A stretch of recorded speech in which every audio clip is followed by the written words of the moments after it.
ہمارے پیارے آقا مکی مدنی مصطفیٰ صلی اللہ تعالی علیہ وسلم نے ارشاد فرمایا، آفت العلم النسیان و اضاعتہ ان تحدث به غیر اہلہ، یعنی علم کی آفت اس کو بھول جانا ہے اور نااہل سے علم کی بات کہنا علم کو ضائع کرنا ہے۔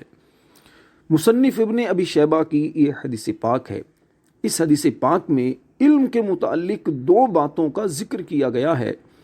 علم کی آفت کیا ہے اور علم ضائع کیسے ہوتا ہے۔ مفتی احمد یار خان نعیمی رحمۃ اللہ علیہ فرماتے ہیں، جیسے مال اور صحت بعض آفتوں سے برباد ہو جاتے ہیں، ایسے ہی علم بھولنے سے برباد ہو جاتا ہے۔ علم کی آفت ہے بھولنا، اور بھولنے کا مرض کوئی معمولی آفت نہیں بلکہ بہت بڑی آفت ہے۔ اس آفت سے کیسے بچا جائے؟ مفتی احمد یار خان رحمۃ اللہ علیہ فرماتے ہیں، عالم کو چاہیے کہ علم کا مشغلہ رکھے، شوق رکھے، کتب بینی یعنی کتب دیکھنا نہ چھوڑے، حافظہ کمزور کرنے والی عادتوں سے بچے۔ اور دوسری علم کی آفت ہے نااہل سے علم کی بات کہنا۔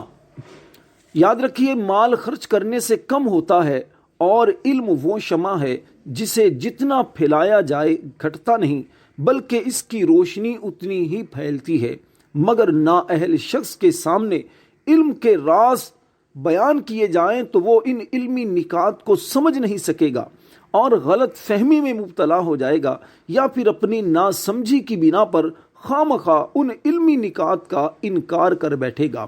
نااہل سے مراد کون لوگ ہیں؟ اس کے بارے میں علامہ عبدالرؤف مناوی رحمۃ اللہ علیہ فرماتے ہیں، یہ وہ لوگ ہیں جو علم کی باتوں کو سمجھ نہیں سکتے یا اس پر عمل نہیں کرتے، لہٰذا ایسے لوگوں کے سامنے علم کی بات کرنا علم کو مہمل اور بیکار بنانے کے مترادف ہے۔